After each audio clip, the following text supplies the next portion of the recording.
잠깐 같이 기도드리겠습니다.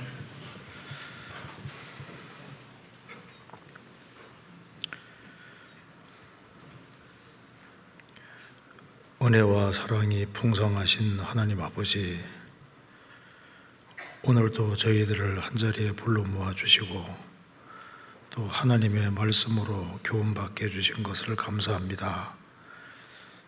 이 시간 주 성령께서 함께 해주시고 우리의 마음을 열어주시고 주님을 더욱 알 수 있는 귀한 시간 되도록 도와주시옵소서. 하나님의 말씀으로 우리 영혼을 환하게 밝혀주시고 우리가 주 안에서 어떻게 행할 것을 알 수 있도록 도와주옵소서. 교회가 계획한 모든 일에 주님께서 더욱 역사를 나타내 주시고 또 우리 모두를 귀하게 사용해 주옵소서. 오늘 모든 시종 주 성령께서 함께 해주시고 도와주시기를 간절히 의지하오며 우리 구주 예수 그리스도 이름으로 기도하옵나이다. 아멘.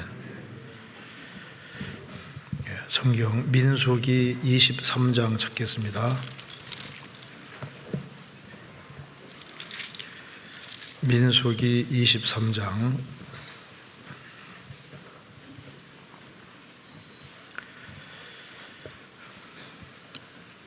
19절입니다.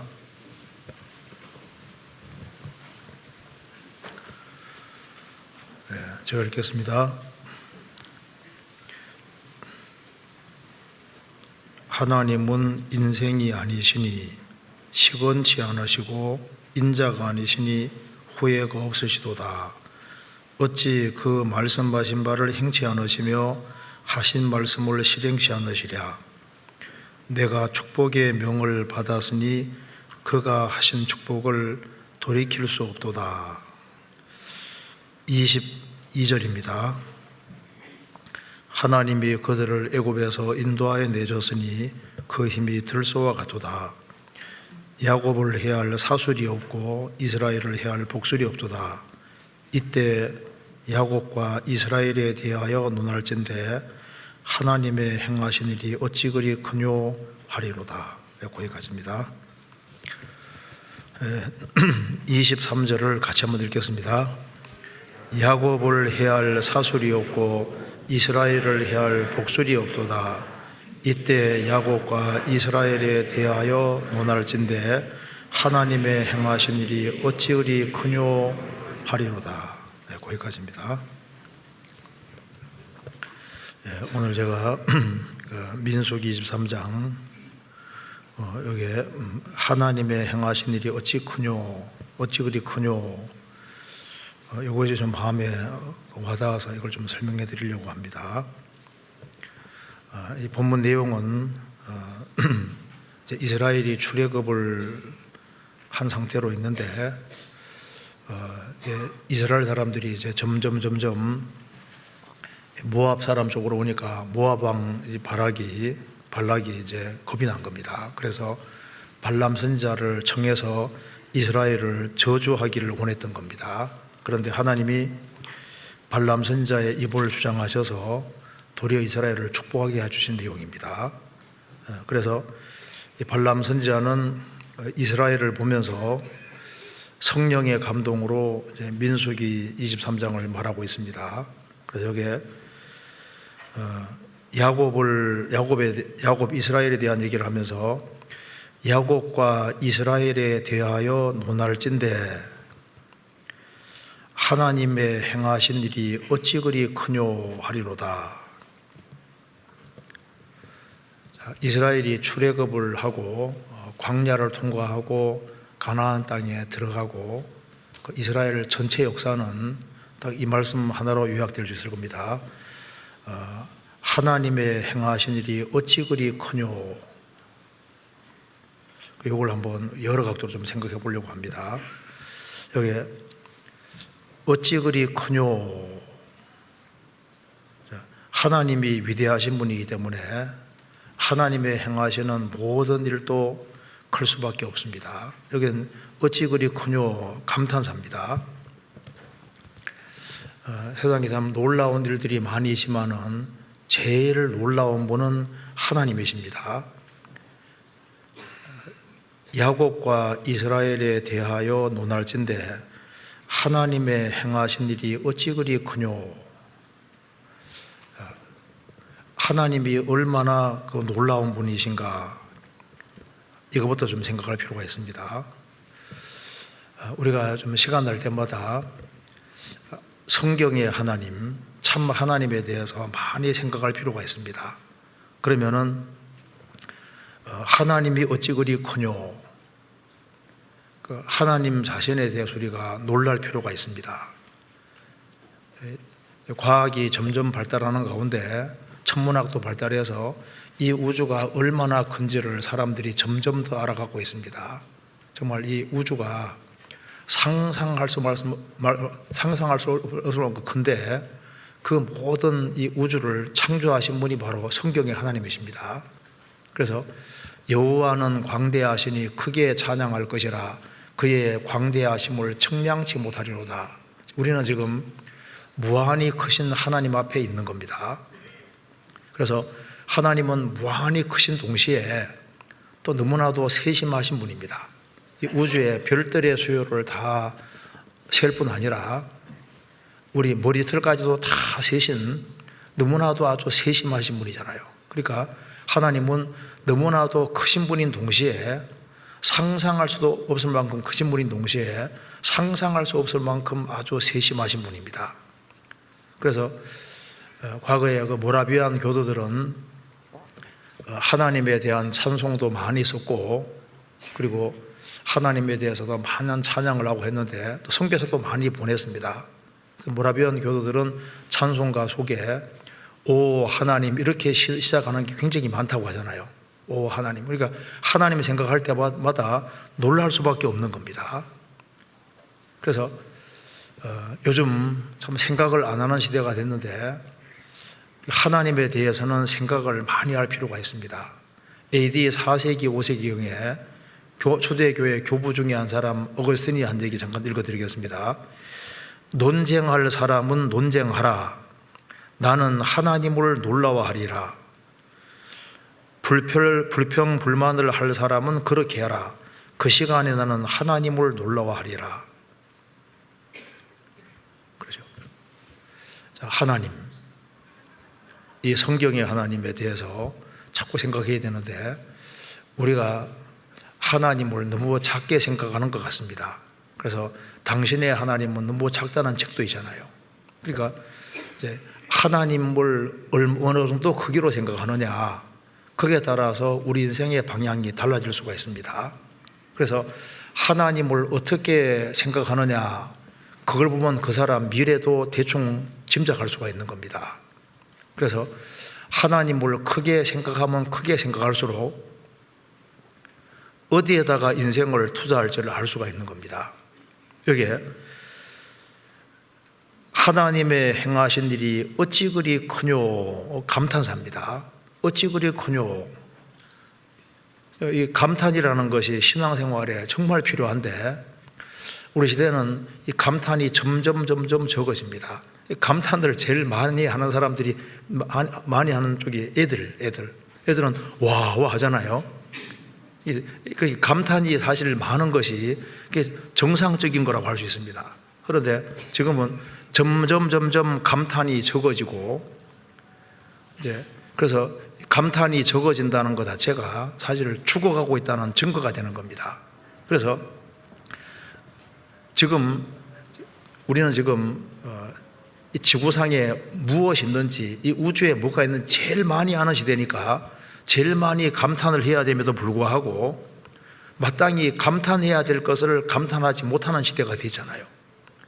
그러니까 인공물에 쌓여있기 때문에 정말 그 감탄을 해야 될 것이 뭔지를 잘 모르는 겁니다.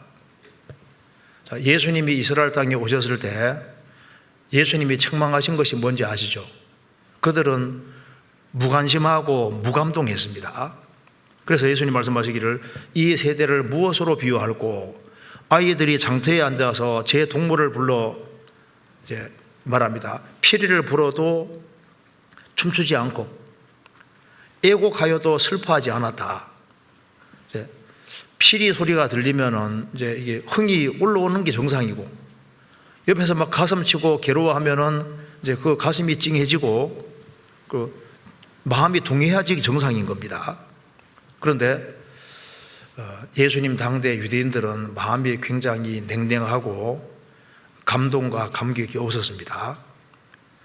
인간은 원래부터 감동과 감격을 느끼도록 프로그램이 되어 있는 겁니다. 그래서 이제 내가 무엇에 감동을 할까, 무엇에 그렇게 감격을 할까, 이런 것도 좀 생각할 필요가 있습니다. 그 산모가 아기를 탁 낳고 힘들어서 낳고 아기를 받았을 때 그 마음에 그 감격이라는 건 상상할 수도 없는 겁니다. 고등학교 때 열심히 공부해서 대학을 합격할 때 그때 틀림없이 마음에 합격한 사람은 큰 감격, 감동이잖아요. 좋은 회사에 취직했을 때 감격이 있을 겁니다.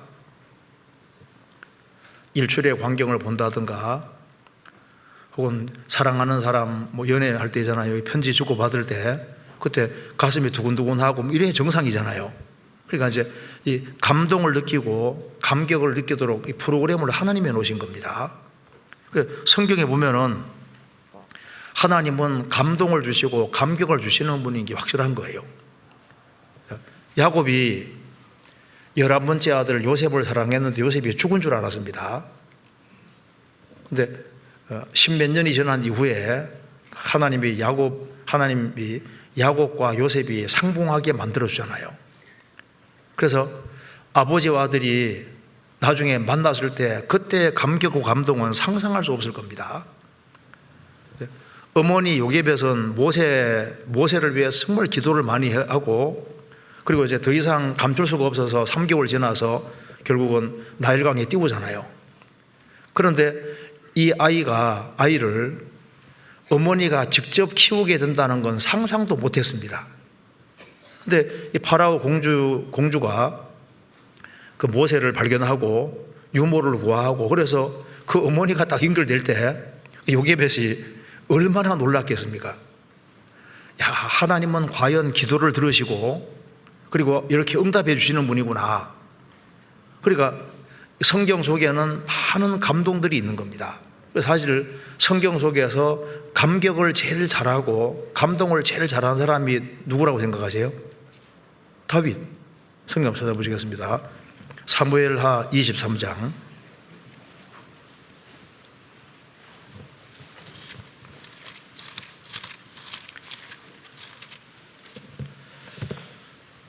23장 1절입니다.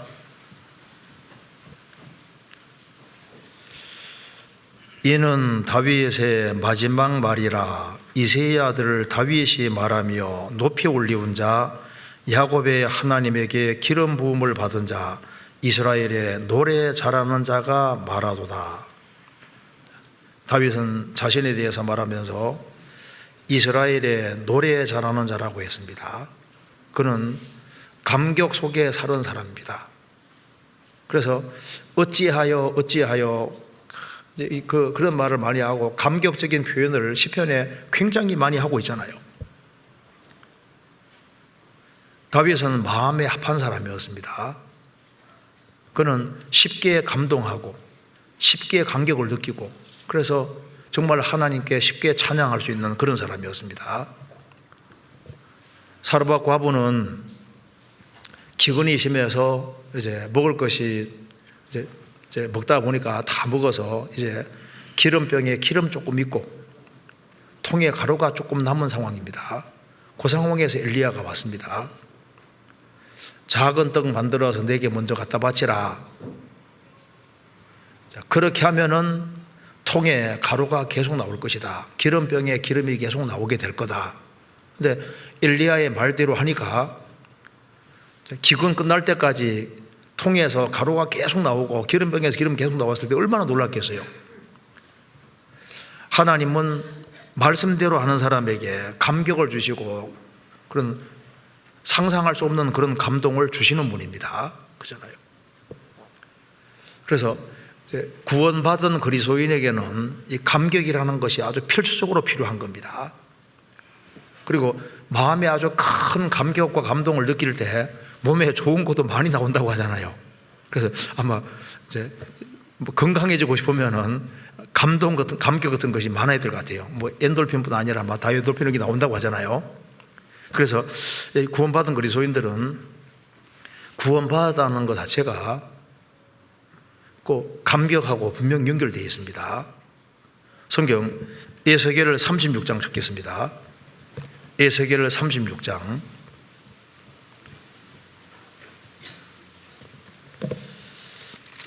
에스겔을 36장 26절.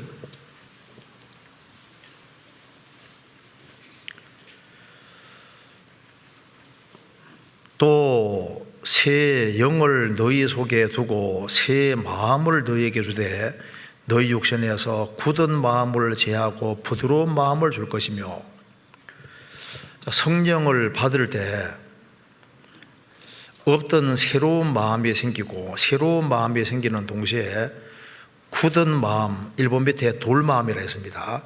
돌마음을 제하고 부드러운 마음을 줄 것이며 고기마음. 그래서 구원받고 나면은 이 강팍하고 단단한 마음에서 이 부드러운 마음, 이 마음이 생기도록 되어 있습니다. 그래서 마음이 쉽게 부드러워졌기 때문에, 그래서 성령이 마음을 자꾸 감동을 시키기 때문에 쉽게 감격하고 감동하는 사람이 되도록 되어 있습니다. 그런데 구원을 받아서도 마음에 감격이 안 생기고 감동이 안 생긴다면 분명히 신앙을 점검해 봐야 됩니다. 왜냐하면 구원받은 사람은 틀림없이 돌마음이 아니라 고기마음을 가지고 있으니까. 그래서 설교를 들을 때도 듣는 속에서 감격이 생기고, 간정을 들을 때도 감격이 생기고, 그리고 정말 구원받은 사람이 슬픈 간정을 할 때 같이 마음이 동하고, 기쁠 때 같이 기뻐하고, 반응이 똑같아야 그 정상이잖아요. 그런데 구원받은 사람이 아주 감동적인 그 간정을 하는데 마음이 냉랭하다.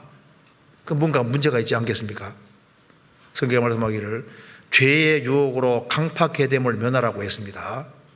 구원을 받은 사람도 마음의 죄를 받아들이면 죄는 사람 마음을 굳게 만드는 특징이 있습니다. 그래서 예수님이 누가복음 21장에서 방탕함과 술 취함과 생활의 염려로 너희 마음이 둔하여지고, 그 사람이 방탕, 술 취함, 생활의 염려, 이것이 있으면은 이제 마음이 점점 둔해지고 민감해지지 못하는 겁니다. 그래서 정확한 반응이 주어져야 되는데 이 반응이 이제 달라지고, 왜냐하면 마음이 굳어지고 부드러워지지 않기 때문입니다. 그래서 이 청교도 중에 한 사람이 얘기한 것 중에 마음에 와닿는 게 하나 있는데 제가 읽어드리겠습니다. 성도가 구원의 감격을 잃어버리고 사는 것은 자기 안에 죄를 죽이지 않기 때문이다. 그러니까 죄 가운데 살아가면은 죄는 도적과 같기 때문에 죄는 우리 속에 있는 좋은 것을 뺏어가잖아요. 그래서 구원의 감격도 뺏어가고, 죄 가운데 살아가면은 그러면 마음도 자꾸 굳어지는 겁니다. 그래서 죄를 멀리하는 것과 기쁨과 감동은 연결이 되어 있습니다. 그래서 성령을 소멸치 말라고 말씀하신 대로 성령은 불길을 계속 불러일으키는데 그것을 끄면 안 되잖아요. 그래서 참 성도는 감격하는 사람이라고 할 수 있습니다. 그래서 오늘 제가 민수기 23장 이 말씀에서 하나님의 하신 일이 어찌 그리 크뇨, 이것을 중심으로 해서 한번 여러 각도로 좀 생각을 해보겠습니다. 야곱과 이스라엘에 대하여 논할진대 하나님의 행하신 일이 어찌 그리 크뇨, 하나님 행하신 일이 어찌 그리 크뇨, 이걸 여러 각도로 생각을 해봅시다. 자, 하나님의 행하신 일이 어찌 그리 크뇨. 하나님 행하시는 모든 일은 다 사람에게 감동을 불러일으키기에 충분합니다. 먼저 창조와 관련해서 잠깐 보도록 합시다. 성경 시편 104편입니다.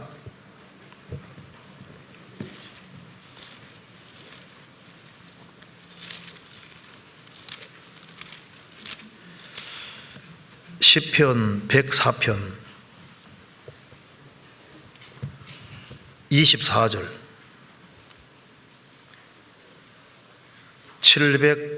877페이지입니다. 여호와여 주의 하신 일이 어찌 그리 많은지요. 주께서 지혜로 저희를 다 지어졌으니 주의 부요가 땅에 가득하니이다.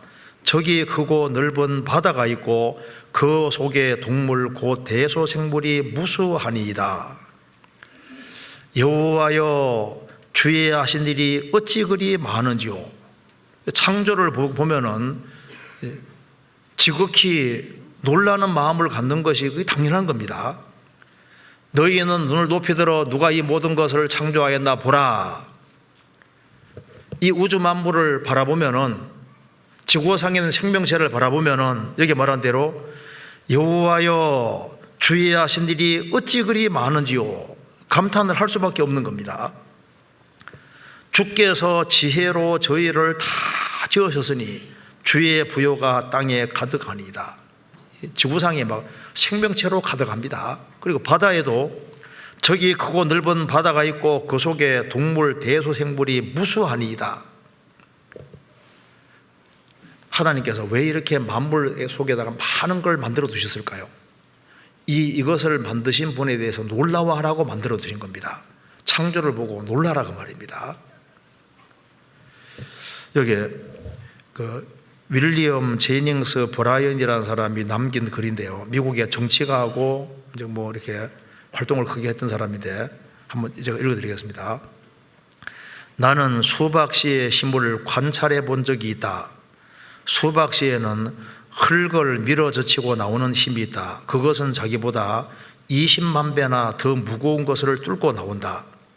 수박 씨가 어떻게 이런 힘을 내는지 알 수 없다. 도저히 모방할 수 없는 색을 껍질 바깥으로 우러나오게 하고 그 안쪽에는 하얀 껍질, 그 안쪽에는 다시 검은 씨가 촘촘히 박은 붉은 속을 어떻게 만들어낼 수 있는지 나는 알 수 없다. 그 하나하나의 씨는 또다시 차례차례 자기 몸의 무게에 20만 배를 뚫고 나올 것이다. 이 수박 씨의 신비를 설명할 수 있다면 나도 하나님의 신비를 설명해 주겠다. 수박 씨만 보더라도 도대체 이 속에 웬 그렇게 큰 힘이 있냐 그 말입니다. 그러니까 씨는 하나님의 말씀이요, 하나님의 말씀은 이 씨보다 훨씬 더 큰 힘이 있습니다. 그래서 지금 우리가 눈을 돌려서 하나님이 만든 세상에 대해서 찬찬히 보면은 정말 이 모든 것을 만드신 분은 얼마나 놀라운 분인지를 알 수가 있습니다.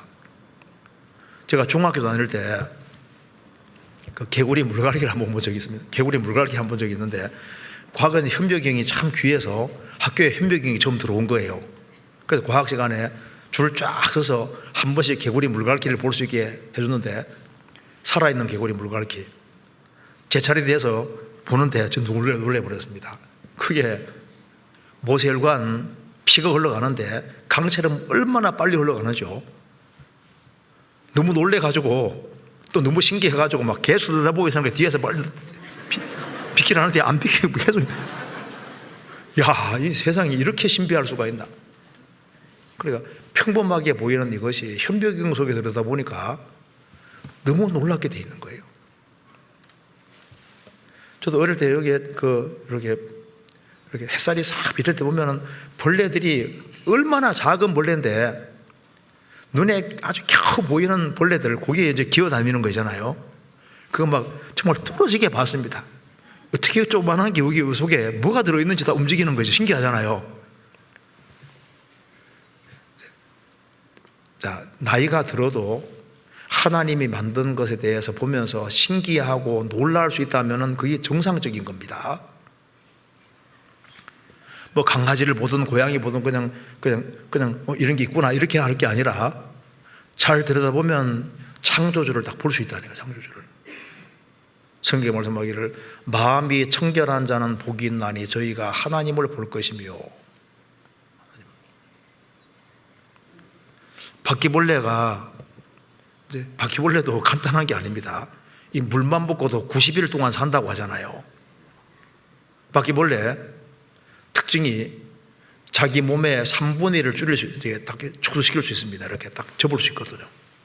그러니까 거기에 공간이 너무 좁은데 쏙 들어가잖아요. 왜? 3분의 1을 줄일 수 있는, 그러니까 특수한 능력이 있다니까요. 바퀴벌레도. 그러니까 하나님 만드신 거 보면요, 너무너무 놀랍게 되어 있습니다. 1년에 한 40만 마리 알 낳는다고 하잖아요. 번식 능력이 대단한 겁니다. 하나님 다 만드신 거예요. 폭탄 터뜨리는 봄바르디아 딱정벌레 같은 경우는 4분 안에 이게 분출을 시킬 때 폭탄 터뜨리잖아요. 누가 보니까 80번, 4분 안에 팡팡 하는데 세 보니까 80번.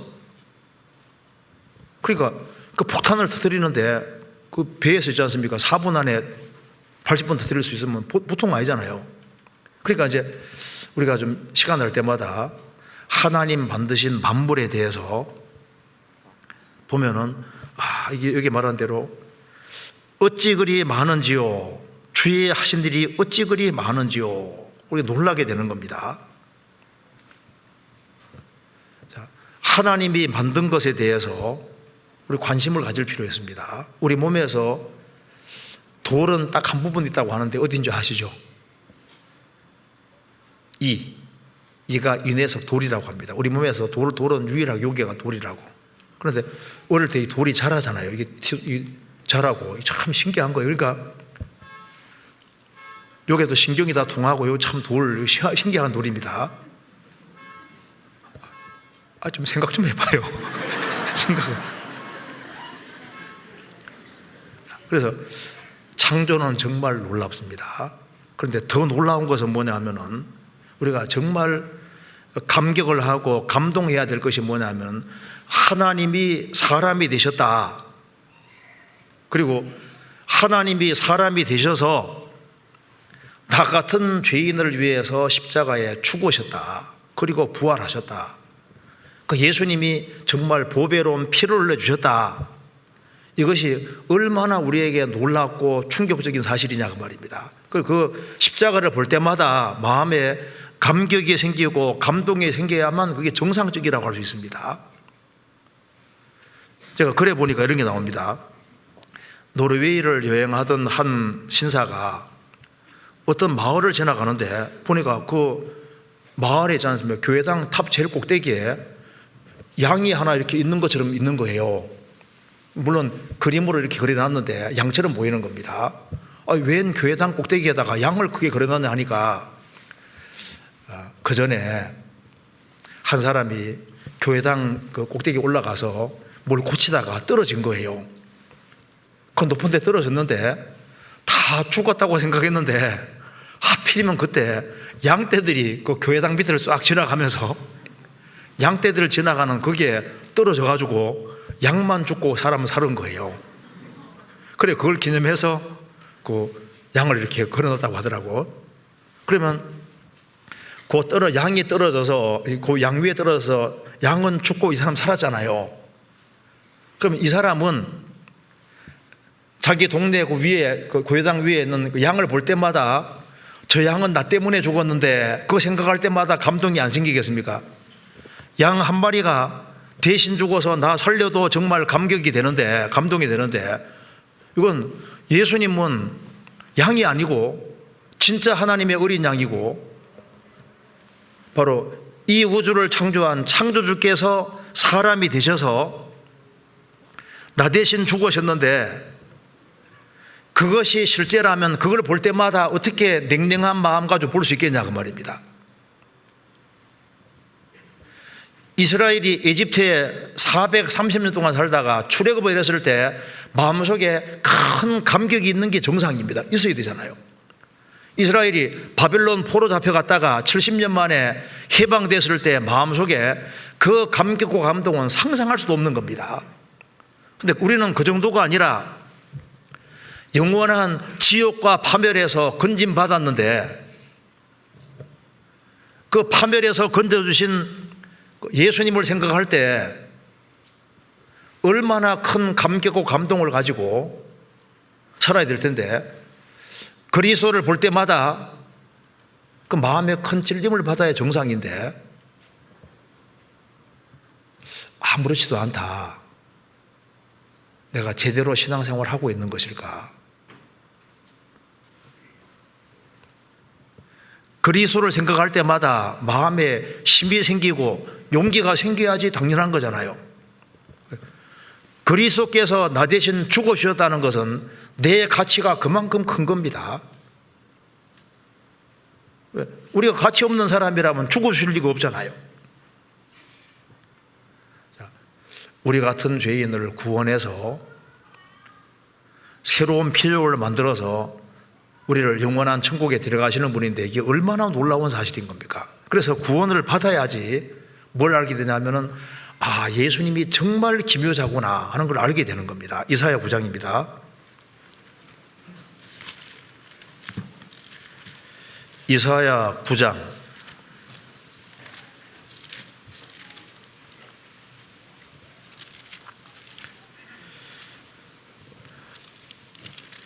6절입니다.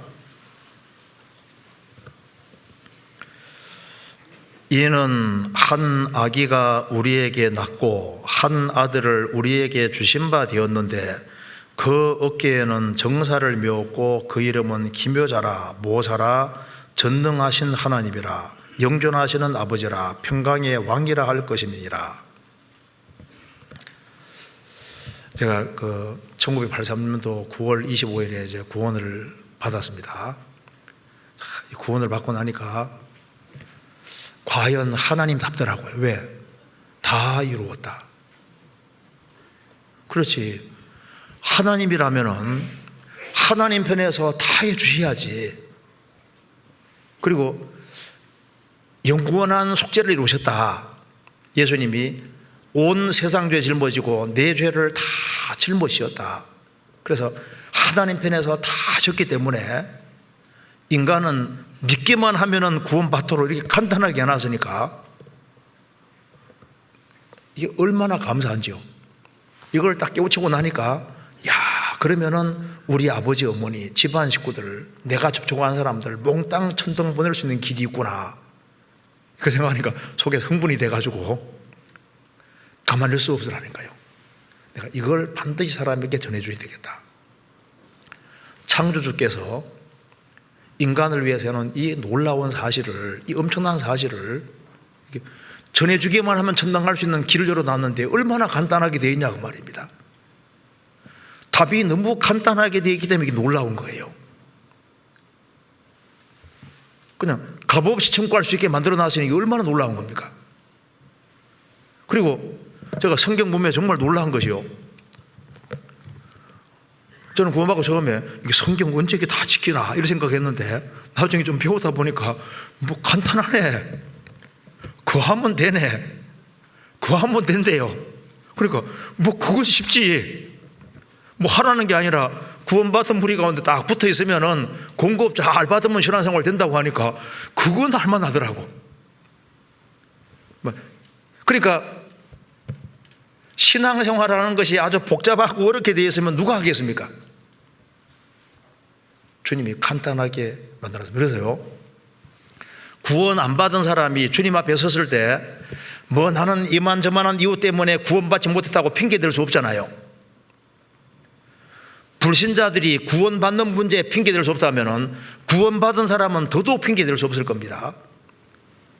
신앙생활을 하는 것이 복잡하게 돼 있으면 복잡해서 못했다고 할 수 있을 거 아니에요. 간단하게 돼 있잖아요. 그거 하라고, 주님 몸된 교회에 연결되어 있으라고, 공급을 잘 받으라고. 공급을 잘 받으면은 힘을 받는 것이 맞고, 힘을 받으니까 자기가 바꿔지고, 그러니까 신앙생활이 저절로 되게 만들어놨단 말이 맞잖아요. 이게 생각보다 하나님께서 인간 편에 대해서 아주 간단하게 신앙생활을 잘할 수 있도록 길을 만들어 두신 거예요. 우리가 구원을 받고 나면은 여기 이사야 9장 6절에 말한 대로 그 예수님에 대한 얘기를 하면서 그 이름은 기묘자라, 모사라, 전능하신 하나님이라, 영존하시는 아버지라, 평강의 왕이라 할 것입니다. 그래서 그 이름은 기묘자라, 원더풀이다. 구원을 받으면은 예수님이 정말 원더풀, 놀라운 분이라는 걸 정말 알게 됩니다. 세상에는 예수님 이름만큼 놀라운 분은 없는 거예요. 이 우주에서 제일 놀라운 분이 누굴까요? 예수님입니다. 사람은 자주 만나보면 그 사람이 그 사람이에요. 그렇죠? 그런데 우리를 항상 놀라게 하는 분은 예수님입니다. 하나님이 사람이 되었으니 이게 얼마나 놀라운 사실이냐면 탄생 자체부터 놀랍잖아요. 예수님의 3년 반 공생에 보시면은 예수님의 모든 말씀이 정말 놀라운 말씀입니다. 예수님의 기적이 또 얼마나 놀랍습니까?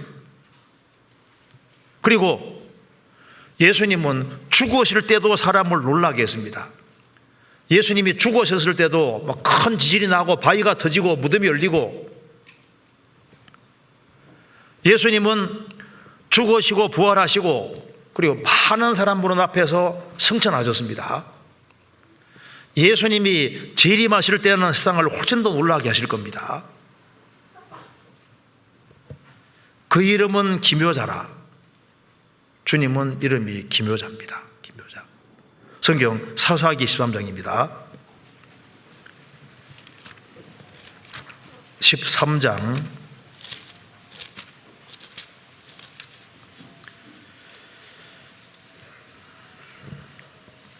18절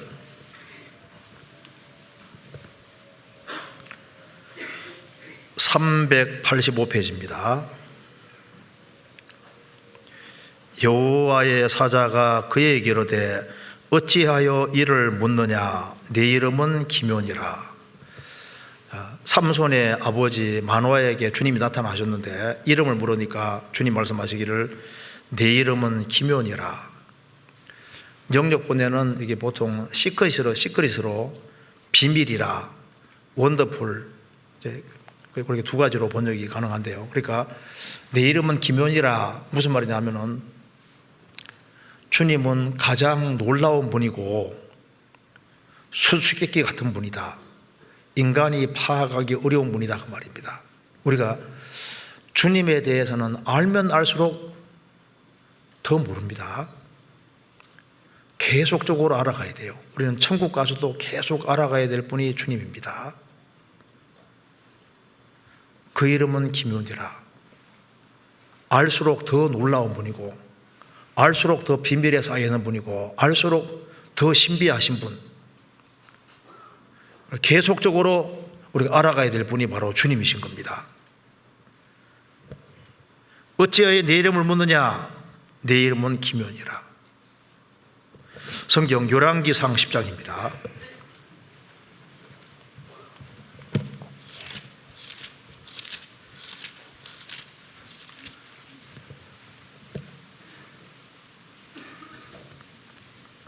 (10장) 4절입니다. 530페이지.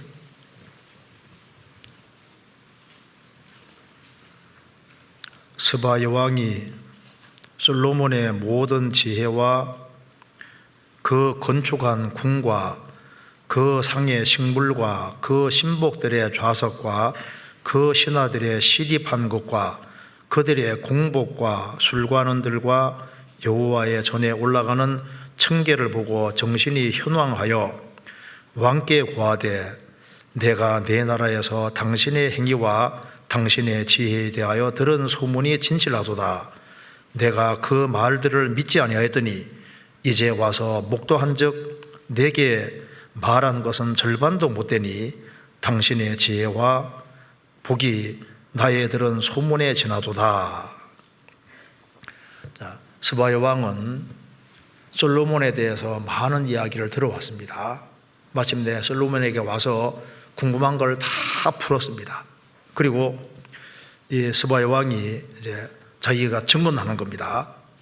이 스바의 왕은 솔로몬에게 와서 솔로몬의 지혜에 놀라고 궁전의 화려함에 놀라고 그 상의 식물들을 보고 놀라고 그 신복들, 신하들의 자석을 보고 놀라고 신하들이 줄을 쫙 서 있고 시립한 것, 그 다음에 그 옷의 화려함, 그리고 그 질서 보고 정말 놀랐습니다. 여호와의 손에 올라가는 층계를 보고 놀라고 하나님을 섬기는 모습 보고 놀랐다 그 말입니다. 그러면서 말하기를 내가 그들의 말을 믿지 아니하였더니 이제 와서 목도하니 내게 말한 것은 절반도 못 되니 절반도 못 된다. 들은 소문을 확인해 보니까 소문이 과연 진실할 뿐 아니라 소문보다 훨씬 더하다 이렇게 말했습니다. 솔로몬은 예수님의 그림자가 됩니다. 우리가 예수님에 대해서 많은 이야기를 듣고 있는데 그분이 만왕의 왕이시고 만주의 주시라는 말을 듣고 있잖아요. 나중에 저 위에 갔을 때, 천국에 섰을 때 예수님에 대한 소문이 진실할 뿐 아니라 그보다 상상할 수 없을 만큼 훨씬 크다는 걸 알게 될 겁니다. 그분이 정말 기묘자라는 걸 우리가 알게 될 겁니다. 우리가 우리를 구원해 준 주님에 대해 생각할 때 우리가 정말 그분을 놀라워하는 마음을 갖고 사는 것이 당연한 겁니다. 또 한 가지는 이 성경 어찌 그리 크뇨. 성경이 우리 신앙생활 속에서 아주 큰 부분을 차지해야 됩니다. 시편 119편입니다.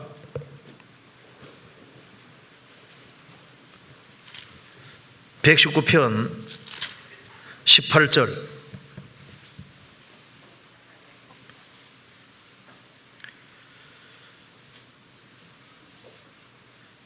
내 눈을 열어서 주의 법에 기이한 것을 보게 하소서.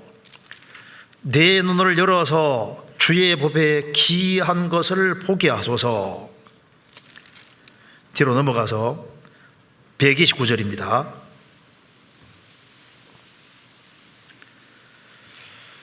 주의 증거가 기이함으로 내 영혼이 이를 지키나이다.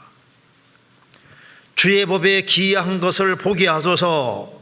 주의 증거가 기이함으로 놀라움으로 내 영혼이 이를 지키나이다. 103절은 같이 읽겠습니다. 주의 말씀의 맛이 내게 어찌 그리 단지요 내 입에 꿀보다 더하니이다. 주의 말씀의 맛이 내게 어찌 그리 단지요. 세상에 내 영혼을 달게 하고 힘주는 것은 하나님 말씀인 겁니다. 이 지구 안에 정말 놀라운 책이 있고 우리가 항상 놀라야 될 책이 하나 있습니다. 바로 성경입니다. 이 성경 속에는 우주의 처음부터 끝이 다 나와 있잖아요. 인간이 부딪히는 모든 문제가 여기에 들어있습니다. 내가 보니 모든 완전한 것이 다 끝이 있어도 주의 계명은 심히 넓으니이다. 이 성경은 간단한 책이 아닙니다. 우리가 모기 한 마리도 살펴보면 복잡하게 되어 있잖아요.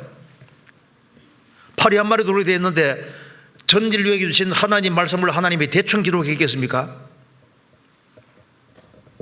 성경의 애착을 가지고 성경을 정말 가까이 하고 내 것으로 만들려고 하고 그럴 필요가 있습니다. 왜? 예수님 입에서 처음 나온 말씀이 사람이 떡으로만 살 것이 아니요 하나님 입으로 나오는 모든 말씀으로 살 것이니라. 일부가 아니라 모든 말씀으로 살 것이니라. 그런데 말씀을 잘 가까이 하지 않는 것 같습니다. 성경은 내 영원한 운명과 관계되기 때문에 하나님을 사랑하면은 하나님은 말씀입니다. 말씀. 태초에 말씀이 계시니라. 이 말씀은 곧 하나님이시니라. 말씀이 하나님이신데 하나님이 가까이 하는 사람은 틀림없이 말씀을 가까이 하는 사람인 거예요. 하나님 사랑하는 사람, 예수님 사랑하는 사람은 말씀을 사랑하는 사람입니다. 어찌 그리 크뇨? 성경이 내 인생에서 어찌 그리 크뇨? 내 인생에 정말 높은 부분을 차지하고 있는 게 맞을까요? 자, 민수기 23장 찾겠습니다.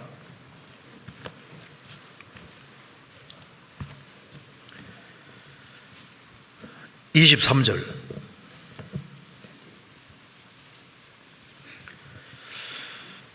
야곱을, 민수기 23장 23절, 야곱을 해할 사술이 없고 이스라엘을 해할 복술이 없도다. 이때 야곱과 이스라엘에 대하여 논할진대 하나님의 행하신 일이 어찌 그리 크뇨 하리로다.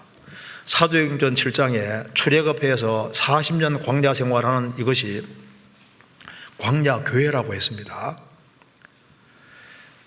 이스라엘이 양의 피를 경험하고 홍해바다 통과하고 출애굽을 했는데 이 이스라엘에 대해서 얘기를 하면서 하나님의 행하신 일이 어찌 그리 크뇨. 출애굽한 이스라엘 백성들, 그게 광야 교회의 모습인 거예요. 광야 교회가 어찌 그리 크뇨, 어찌 그리 놀라우뇨. 신약 시대로 말하면은 이때 야곱과 이스라엘을 교회로 바꿔서 읽어보겠습니다. 이때 교회에 대하여 논할진대 하나님의 행하신 일이 어찌 그리 크뇨 하리로다. 교회에 대해서 논하시는데 어찌 그리 크뇨 하잖아요. 예수님은 교회 세우러 오셨습니다. 너는 베드로라, 내가 이 반석 위에 내 교회를 세우리니 음부의 권세가 이기지 못하리라.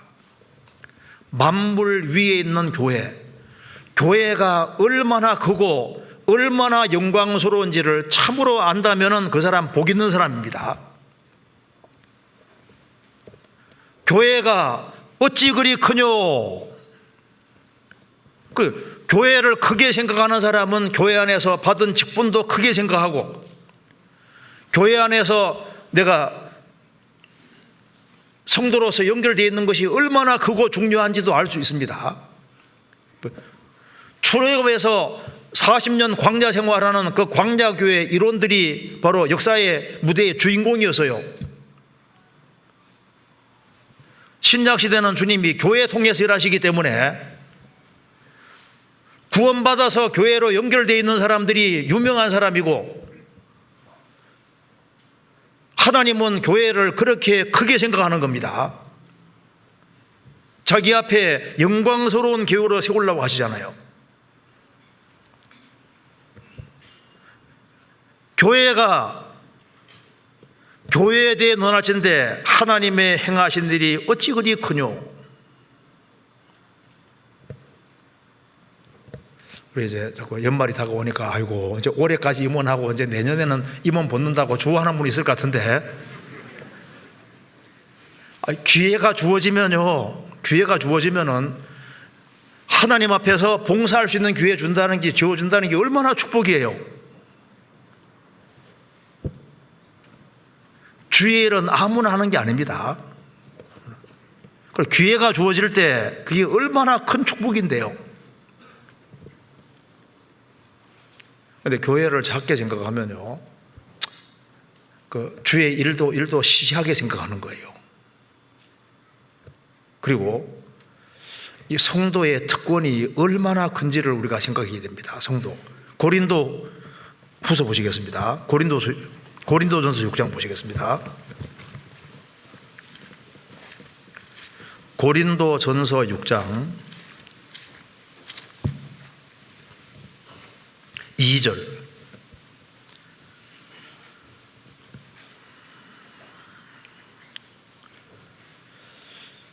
성도가 세상을 판단할 것을 너희가 알지 못하느냐? 세상도 너희에게 판단을 받겠거든 지극히 작은 일을 판단하기를 감당치 못하겠느냐? 우리가 천사를 판단할 것을 너희가 알지 못하느냐? 그러하거든 하물며 세상 일이야. 여기 구원받은 그리스도인들은 구원받은 즉시 뭡니까? 하나님의 아들이잖아요. 그리스도의 신부입니다. 그러니까 이 말이 맞는 거예요. 성도가 세상을 판단할 것을 너희가 알지 못하느냐? 우리가 천사를 판단할 걸 알지 못하느냐? 무슨 말입니까? 천사들은 우리 아래다 그 말입니다. 세상은 우리 아래인 거예요. 그래서 말라기 3장 4장 보면은 구원받은 사람은 하나님 손에 있는 보석이라고 했고 구원 안 받은 사람은 발바닥 밑에 재라고 했습니다. 이 세상에서 아무리 유명하다 할지라도 주님 볼 때는 발바닥 밑에, 성도가 볼 때는 발바닥 밑에 죄와 같은 거예요.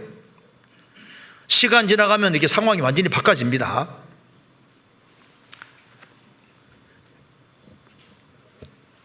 (5하고 1.5) 얘기 아시죠? 어떤 동네에 숫자가 큰 것이 항상 이렇게 인사를 받는 겁니다. 그래서 5가 딱 지나가면 1.5는 무조건 인사하는 거예요. 어느 날 5가 지나가는데 1.5가 인사 안 하는 거예요. 야, 너 왜 인사 안 하냐? 나 점 뺐어. 갑자기 15으로 바뀌었습니다. 주님 오신 날 갑자기 확 바꿔지는 거예요.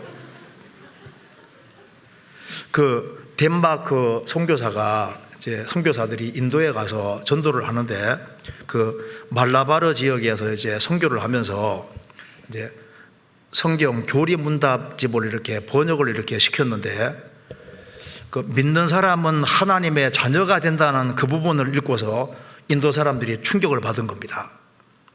그래서 야, 이건 너무 지나칩니다. 믿는 자는 그 발바닥 밑에 입을 맞출 것이다. 이렇게 번역하면 맞지. 믿는 사람은 하나님의 자녀가 된다. 이건 너무 심하지 않습니까? 그래, 인도는 카스 제도가 있으니까 믿는 사람은 즉시 하나님 아들 된다니까 이게 너무 심하다 그 말입니다. 그런데 너무 심하지만 사실이잖아요. 구원받은 즉시 하나님의 아들이 되고 그리스도의 신부가 되고 그냥 갑자기 모든 천사들이, 성경에 천사들 얘기가 얼마나 많은데요. 천사들이 성도 밑에 있으니까 우리 특권이 어찌 그리 크뇨? 상상할 수도 없는 겁니다. 그리고 구원을 받고 1년, 2년 세월이 지나가면서 우리가 신앙생활을 제대로 할 마음을 가져야만 주님이 이제 계속적으로 은혜는 항상 내려주시지만은 은혜를 계속 깨달아가는 것은 그 주님을 가까이 하는 사람을 깨닫게 해주시는 겁니다. 시편 31편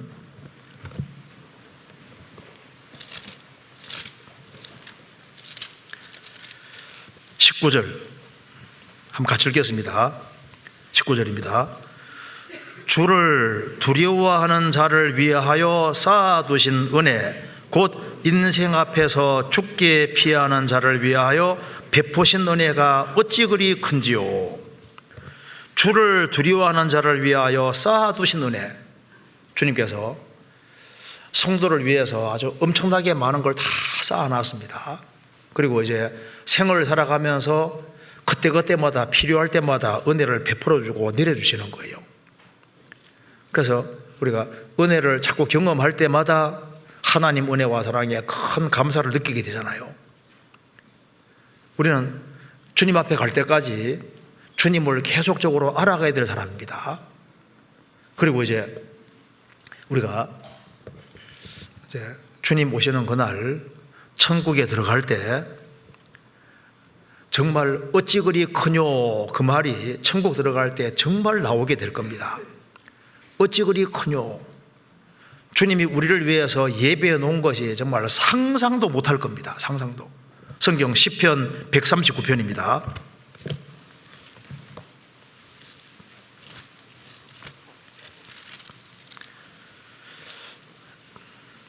17절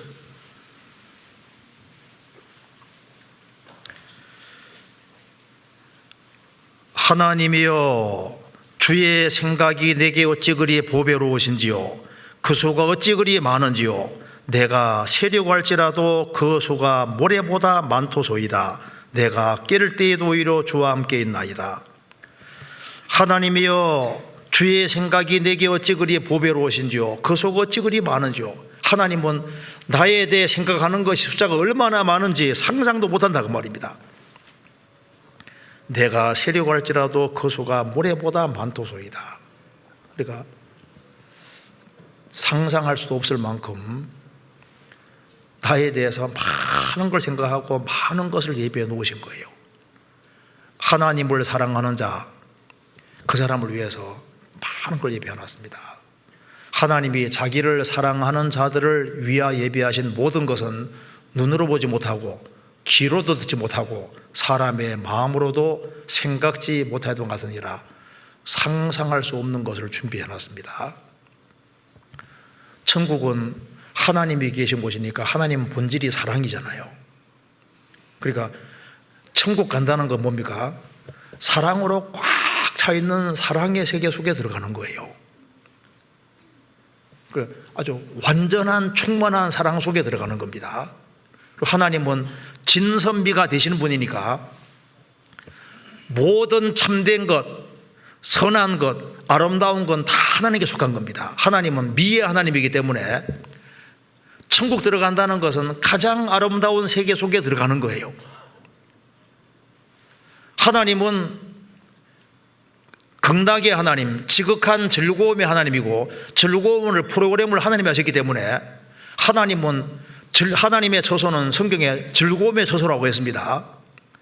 천국 들어간다는 것은 무슨 말이냐 하면은 지극한 즐거움 세계 속에 들어가는, 즐거움 속에 영원한 기쁨과 영원한 즐거움의 세계 속에 들어가는 겁니다. 에덴이란 말도 기쁨이라는 뜻입니다. 인간이 죄 지어서 기쁨을 제한시킨 거예요. 우리나라도 지금 마약 때문에 문제가 심각해집니다. 저도 오늘 신문 보고 깜짝 놀랐어요. 하나님이 사람 기분 좋게 하려면 얼마든지 기분 좋게 할 수 있습니다. 인간이 죄를 지었기 때문에 딱 제한시켜 놓은 거예요.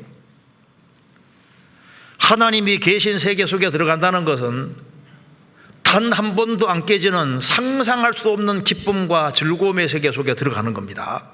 그리고 하나님은 모든 걸 줄 수 있는 분이니까 하나님 계신 세계 속에 들어간다는 것은 내 소원을 다 이루어줘. 그러니까 우리 마음속에 소원이라는 게 있는데 소원이라는 걸 넣어주신 분이 하나님이잖아요. 그걸 채워줄 분은 주님밖에 없는 겁니다.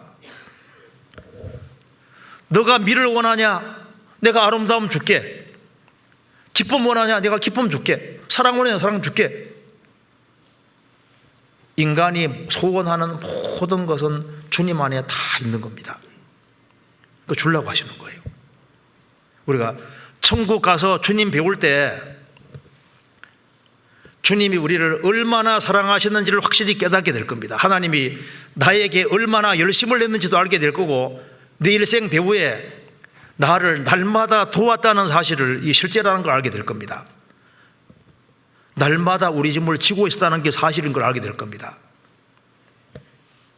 왜 천국 가면 찬송하게 되냐 하면은 하나님이 일생 동안 내 배후에서 내 짐을 짊어지시고 배후에서 일을 계속 해오신 정말 놀라운 분이라는 걸 깨닫게 되는 겁니다.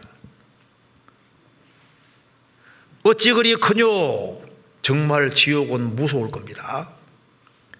지옥이 얼마나 무시무시한 곳인지를 이제 잠시 후에 정말 알게 될 겁니다. 왜? 지옥을 제일 많이 말씀하신 분이 예수님이잖아요. 그리고 이제 어찌 그리 크뇨? 이거 생각할 때 상급. 어찌 그리 크뇨? 상급이 정말 상상할 수 없을 만큼 클 겁니다. 우리가 정말 주님 앞에 가면 정말 놀라게 될 겁니다. 어찌 그리 크뇨? 상급이 얼마나 큰지를 정말 보게 될 겁니다. 요한계시록 22장입니다.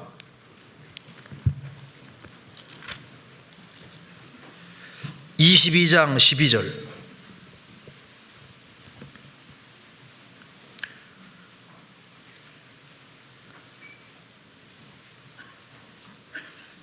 보라, 내가 속히 오리니 내가 줄 상이 내게 있어 각 사람에게 그의 일한 대로 갚아주리라.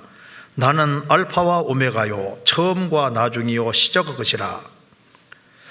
보라, 내가 속히 오리니 내가 줄 상이 내게 있어 각 사람에게 그의 일한 대로 갚아주리라. 자, 주님이 주시는 상이라고 했습니다. 우리의 잠시 받는 환난에 경한 것이 지극히 크고 영원한 영광에 중한 것을 우리에게 이루게 하미니, 우리의 잠시 받는 환난에 경한 것, 가벼운 것이 지극히 크고 영원한 영광에 중한 걸 우리에게 이루게 한다. 우리가 지금 고생하고 수고하는 것은 잠깐이지만은 거기에 대한 상은 내가 줄 상, 주님이 주시는 상입니다. 그러면서 그 뒤에 상 주시는 분이 누군지를 말하고 있는데 13절에 내가 상 주는 분이 누군 줄 아느냐? 나는 알파와 오메가요, 처음과 나중에 시작 것이라. 내가 누군 줄 알려면 성경 잘 보라 그 말입니다. 알파는 헬라 말의 첫 글자고 오메가 마지막 글자입니다. 내가 누군 줄 알려면 성경 잘 보라. 성경을 보고 이분이 얼마나 큰지를 알게 되면은 내가 줄 상이 뭔지도 알 수 있을 거다 그 말입니다. 한 번은 나폴레옹이 부관과 같이 식사하러 갔다고 그러잖아요. 좋은 호텔에 식사를 하고서 식사 마치고 난 이후에 나폴레옹이 이제 돈 지불하라고 지갑 빼니까 지갑을 안 가져온 거예요. 부관이 제가 내겠습니다 했는데 부관도 안 가져온 거예요. 그래서 이제 지배인에게 가서 우리가 지갑을 두고 왔으니까 이제 가서 가져오겠다고 하니까 지배인이 보더니만 이 멀쩡하게 생긴 사람들 내가 어떻게 믿냐고 당신들을. 그래서 막 아주 호통을 치면서 얘기를 하니까 한 호텔 직원이 그 두 사람을 보더니만 이 두 분은 믿을 만한 사람인데 왜 그렇게 얘기를 하느냐. 그 잠시 후에 돈 가져온다고 하지 않냐고. 어떻게 믿어 어떻게. 그래서 가져온다고 하니까 그래서 이제 호텔 직원이 대신 값을 지불했습니다. 그래서 두 사람이 나갔어요. 근데 부관이 이제 달려와서 돈을 지불하면서 이 호텔 값이 얼마요? 얼마면 팔겠습니까? 하니까 내가 3만 프랑에 샀는데 4만 프랑 내면은 팔겠습니다. 하니까 즉시 계약합시다 해서 즉시 딱 계약을 하고서 그 호텔을 사서 그 직원에게 딱 주면서 뭘 했는 줄 아세요? 황제를 믿어준 대가네. 나폴레옹인지 몰랐지만은 믿을 만한 사람이라고 얘기했잖아요. 황제 믿어준 대가네 하면서 갑자기 호텔을 자기가 이제 자기 소유가 돼버린 거예요. 할만하죠? 우리는 예수님 믿어준 것밖에 없는데 믿어드린 것밖에 없는 절제 그냥 하나님 아들 되고 뭐 이거 수지 맞잖아요. 어떤 분이 이런 얘기를 합니다. 이 우주에 1천억 개의 별로 구성된 은하계가 1천억 개 있을 거라고 하잖아요. 그러면 은하계 한 개당 한 별이 한 1천억 개 정도 되는데 그게 1천억 개 있다고 하니까 얼마나 많은 겁니까? 그런데 은하계가 얼마나 큰지 실감이 안 나니까 설명을 하기를, 은하계의 크기를 캐나다와 미국과 캐나다, 미국, 멕시코 크기를 은하계 크기라고 하면은 우리 태양계는 컵 하나 정도 크기라는 거예요. 비율이. 그러면 캐나다, 미국, 멕시코 쪽에 컵 하나를 집어 던져놨을 때 어디 박혔는지 모르잖아요. 그것처럼 이 은하계 안에서 태양계는 지극히 작다 그 말입니다. 그런데 이런 은하계가 한 1천억 개 있다고 하니까 이제 교회 안에서 우리가 신앙생활을 잘하고 주님 앞에 갔을 때 야, 너 교회 잘 붙어 있었다 그렇게 말하면서 은하계 하나 주면요, 뭐 아무리 구원 많이 받아도 뭐 1천억 명 될 리가 없잖아요. 하나만 받아도 좀 할만하잖아요. 그러니까 계산을 잘해야 된다 그 말입니다. 계산을. 우리가 상상할 수 없는 엄청난 상을 준비해 놨습니다. 그러니까 뭘 생각이 드냐면은, 그러니까 또 한 가지, 전도가 어찌 그리 크뇨. 한 사람 한 사람 영혼 건지는 게 어찌 그리 크뇨. 한 사람 영혼 건지는 것이 얼마나 큰 일인지를 지금 우리가 아무도 정확히 알 수 없습니다. 왜? 한 사람의 가치를 정확히 모르니까 한 사람을 주님 품으로 인도한 것이 얼마나 큰 일인지를 누가 알겠습니까? 성경 아가서 7장 1절입니다.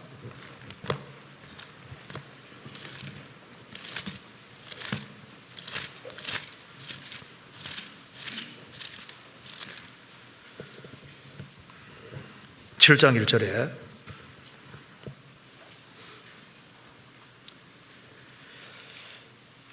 귀한 자에 따라 신을 신은 내 발이 어찌 그리 아름다운가.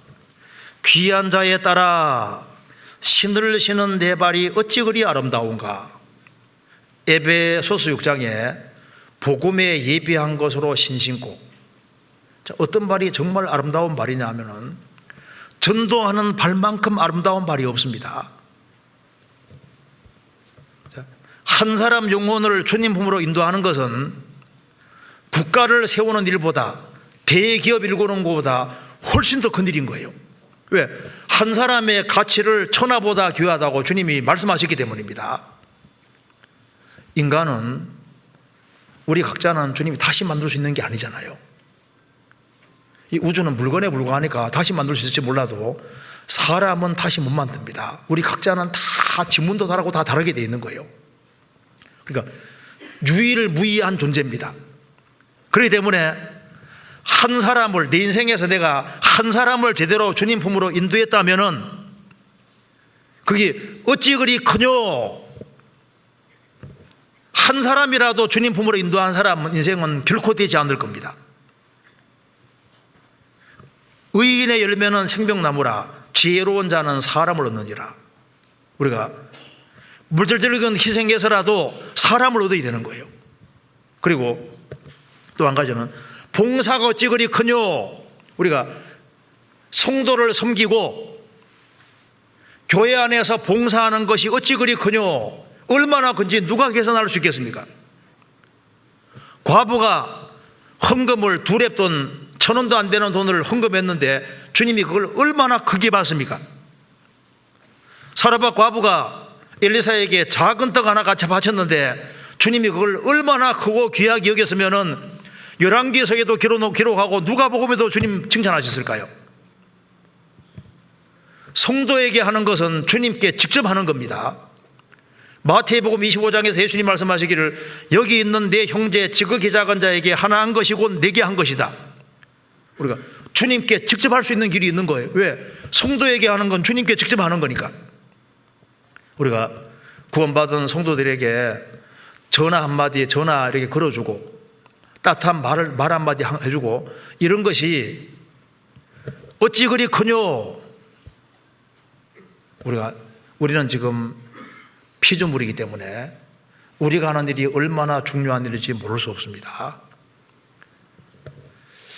자, 어찌 그리 크뇨. 이 감격입니다. 감격. 우리의 신앙생활에서 감격은 반드시 필요하고 감동은 필요한 겁니다. 그래서 출애굽한 이스라엘 백성들이 마음속에 구원의 감격이 있을 때 그 사람들이 성막을 만들었던 거예요. 다윗 당시에 하나님 역사를 경험한 사람들이 살아있을 때 솔로몬 성전을 만들었잖아요. 지금도 구원의 역사를 경험하는 사람들을, 마음에 감격과 감동이 있는 사람들을 통해서 주님이 신령한 교회를 만들어가고 계시는 겁니다. 주님은 마음에 감격과 감동이 있는 사람들을 활용하셔서 주의 역사를 이루시는 겁니다. 우리는 주님의 것을 보고 놀라고 주님도 우리 보고 놀랄 수도 있을 겁니다.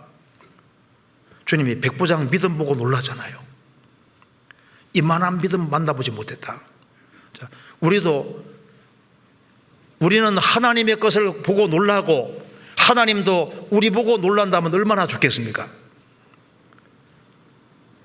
창세기 24장에 아브라함의 종이 낙타 10마리를 가져왔습니다.